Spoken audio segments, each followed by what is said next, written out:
Muy buenos días. Hoy tenemos un tiempo para compartir la palabra de Dios. Quédate con nosotros.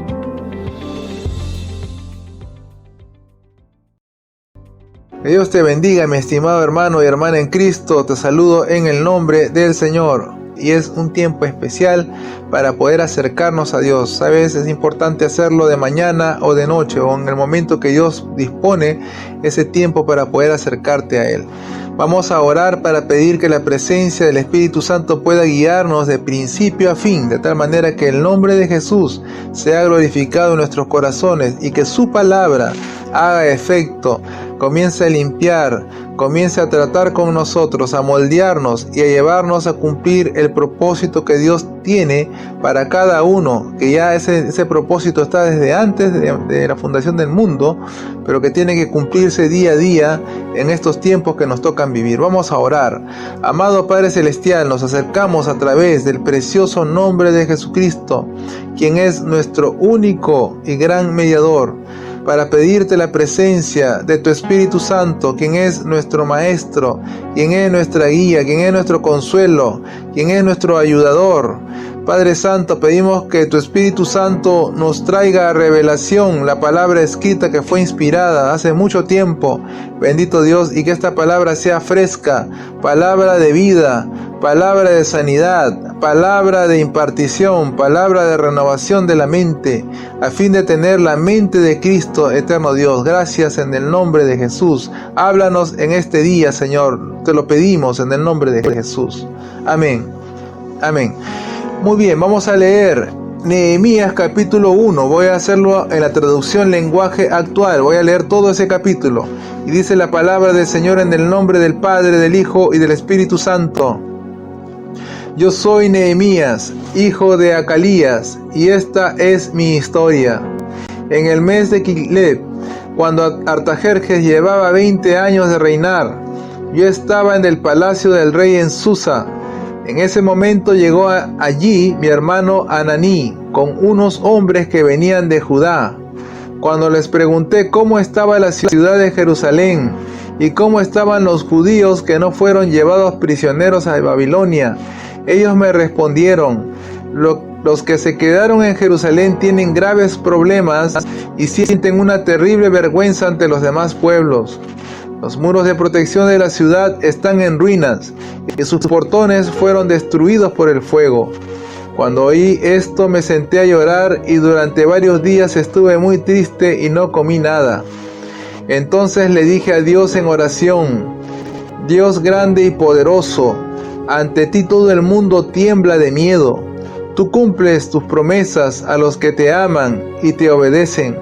Escúchame y atiende mi oración, pues soy tu servidor. Día y noche te he rogado por los israelitas, que también son tus servidores. Reconozco que todos hemos pecado contra ti. He pecado yo y también mis antepasados. Hemos actuado muy mal y no hemos obedecido los mandamientos que nos diste por medio de Moisés. Acuérdate de lo que dijiste a Moisés.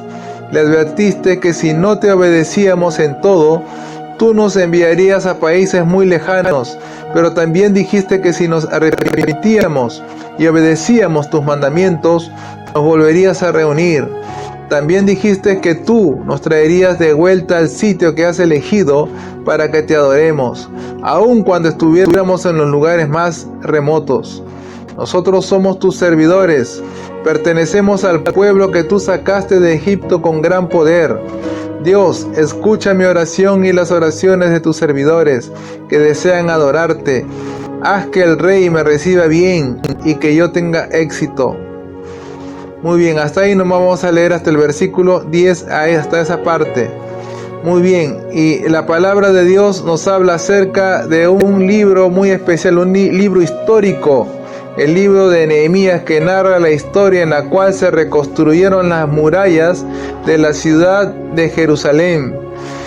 Es importante, mi hermano y mi hermana en Cristo, que entiendas que el pueblo de Dios recibió un pacto nacional en la cual Dios hizo ese pacto con ellos para bendecirlos, para prosperarlos, para darle una tierra que fluía leche y miel, y a través de ese pueblo levantar la salvación hacia todo el mundo. Lamentablemente el pueblo de Israel no entendió lo que Dios quiso hacer con ellos. Lamentablemente ellos no pudieron ver más allá de simplemente ver el látigo opresor de Egipto, de tener una mente conformista, una mente de mendigo, una mente de langosta y de hormiga.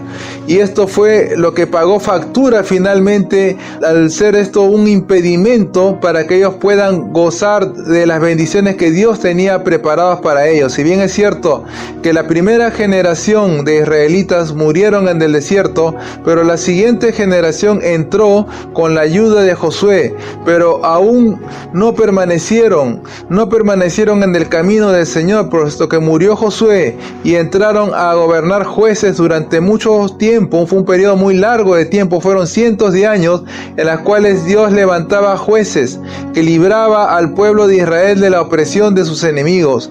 Ellos habían entrado a una tierra a conquistar y a expandirse, pero no pudieron hacer esto. Al contrario, comenzaron a haber mucha opresión, y luego cuando Dios les puso a un rey, este rey, el primer rey que tuvieron fue Saúl. Fue un hombre rebelde, fue un hombre desobediente, que miró más que agradarse a sí mismo y agradar a aquellas personas que le rodeaban y no hacer la voluntad de Dios. Por tal motivo Dios desechó a este rey y levantó uno conforme a su corazón, que fue el rey David. Es así que David se levanta como rey y recibe la promesa de Dios, que a través de su linaje y su descendencia iba a venir un rey eterno, iba a venir el rey, el ungido rey, salvador del mundo. Estamos hablando de Jesucristo, estamos hablando de Yeshua, Hamashiach, estamos hablando de la salvación que venía a través de Dios mismo encarnado, Dios mismo en persona, pero a través del linaje real de David. Y él iba a venir a reinar, y su reino iba a ser eterno. Y precisamente el reino de Dios, el reino de Jesucristo, ha sido instalado en nuestros corazones. Pero volviendo a la historia, vamos a volver para poder entrar en el contexto de Nehemías y poder continuar, para que usted pueda darse cuenta qué fue pasando. Entonces los reyes comenzaron a abandonar a Dios, y ese linaje de David comenzaron a hacer lo malo delante de Dios. Cada descendencia que iba viniendo, iban haciendo lo malo, y eran contados los reyes que actuaban conforme al corazón de Dios. Es así que Dios levantó profetas, levantó hombres enviados, mensajeros, para llevar la advertencia a Israel de que si no se arrepentía de sus malos caminos, de que si no se volvía a cumplir los mandamientos de Dios, ellos iban a ser arrancados y quitados de esa tierra que habían recibido por heredad. Entonces fue tanta la terquedad, fue tanta la indolencia, fue tanta la situación de contrariedad misma que vivieron los reyes y gobernantes, aquellos príncipes y hombres de nobleza, que muchas veces prefirieron seguir en sus propios caminos y no arrepentirse y no volverse a Dios. Como consecuencia, Dios levantó a enemigos del norte, levantó a los asirios, levantó a los babilonios, levantó a los persas, levantó a muchas naciones, a muchos reinos que vinieron rodeando a Israel y fueron tomando los cautivos. Vemos que el imperio babilónico llevó cautivo a gran parte de la población de Israel, especialmente en la zona de Judea, en la zona de Jerusalén, y se llevaron a los nobles, a los príncipes, y destruyeron el templo de Dios, sacando lo más valioso, los símbolos, las representaciones de los símbolos del pacto que Dios había hecho, el arca de la alianza, el candelero de siete brazos, y tantos objetos y utensilios sagrados que pertenecían para oficiar el sacrificio. Vemos así que la humillación y el oprobio cayó sobre Israel como consecuencia de su desobediencia, y eran escarnio y motivo de burla, y aún sus murallas, las murallas que protegían a Israel, que era una ciudad murallada, que protegía a Jerusalén, cayeron por tierra, fueron derribadas, y fueron motivo de burla y escarnio por los pueblos. Es así que Dios levantó un instrumento, aún por su misericordia, en estos imperios caldeos, babilónicos, persas. Dios levanta a un hombre llamado Nehemías, que era copero del rey Artajerjes. Este rey vivía en una ciudad llamada Susa. Y en ese momento dice, cuando él recibe la visita de su hermano, ha llegado con acompañantes, con unos amigos de su hermano, llegaron a la ciudad, y que ellos venían desde Jerusalén, y ellos venían trayendo noticias y de las cosas que estaban aconteciendo ahí. Es así que al oír Nehemías la situación que estaba atravesando el pueblo, ese oprobio, ese sufrimiento, esa humillación, es así que él lloró de impotencia de ver cómo su pueblo había caído tan bajo, cómo estaban siendo sometidos y aún habían sido llevados de esclavos y de sirvientes a naciones extranjeras. Pero él se recordó de la promesa, él se recordó de la ley, porque él había leído en los rollos de la ley y había leído a Moisés, había leído a los profetas y había leído todas estas cosas que les iban a acontecer si ellos desobedecían a Dios. Y es así que Nehemías comienza a clamar a Dios. Él comienza a clamar con lloro, dispone su corazón en ayuno porque él no deseó comer ningún alimento, y fueron varios días que él estuvo clamando a Dios en oración y haciéndole, a través de su palabra, haciéndole memoria, diciéndole: Dios grande y poderoso, ante ti todo el mundo tiembla de miedo, tú cumples tus promesas a los que te aman. Esto está en el versículo 3. Escúchame, atiende mi oración, pues yo soy tu servidor día y noche. Te he rogado por los israelitas que también son tus servidores. Reconozco que hemos pecado contra ti. Entonces vemos que Nehemías comienza a hacer una confesión personal. Él comienza a reconocer sus propios pecados, los pecados de sus antepasados y los pecados de su pueblo. Y es ahí cuando él comienza a clamar e interceder para que Dios, a través de su misericordia, de su gracia y su favor, porque Dios es clemente y misericordioso, hermano y hermana en el Señor, escúchame.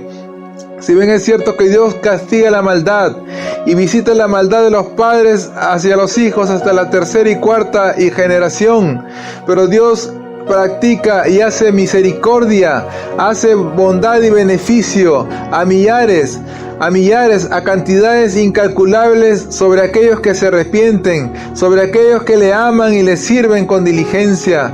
Por eso, mi estimado hermano y hermana en Cristo, yo quiero animarte en el nombre del Señor a buscar a Dios de todo corazón. Quizás tú puedes decir: ¿en qué estoy fallando? Yo estoy bien, yo no estoy haciendo mal, pero probablemente en tu casa, probablemente en tu comunidad, probablemente en tu ciudad se están practicando cosas que son reprobables por Dios, y vemos cómo estamos viviendo estos tiempos de ahora, que muchos hombres de Dios están señalando como tiempos finales, debido a que el nivel de maldad se ha incrementado más, el nivel de indolencia se ha incrementado más. Yo voy a dejarte aquí en este momento y voy a continuar este capítulo en un próximo episodio. Así que yo quiero pedirte en el nombre del Señor que ores para que Dios hable a tu vida, para que Dios ministre tu corazón. Muy bien, tengo que despedirme, no sin antes escucha este consejo.